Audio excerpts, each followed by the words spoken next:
Welcome to McPlum, simple solutions served daily. You begin by converting the given number into scientific notation. N equals a times 10b, where 1 less or equal to a 10. This gives you a characteristic b immediately. It's the exponent for 10 and sets the integer part of the log. Next, focus on the mantissa, the fractional part, which depends only on a. Once that's done, locate in the log table under its leading digits and find the row for the first 4 or 5 significant figures. The mantissa comes from that lookup. Now use the log table to extract the mantissa for a.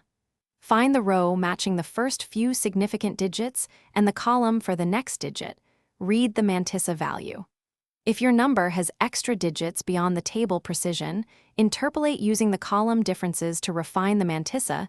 This improves accuracy. Once you have the mantissa, add it to the characteristic you found earlier. Make sure to keep track of rounding rules and table precision, so your final log is consistent. Finalize by summing characteristic and mantissa.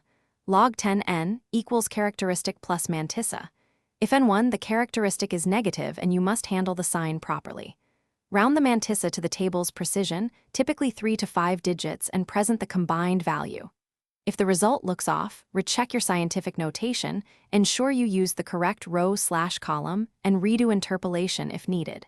Troubleshooting tip: if values disagree, verify you didn't swap characteristic and mantissa, or misplace the decimal in scientific form.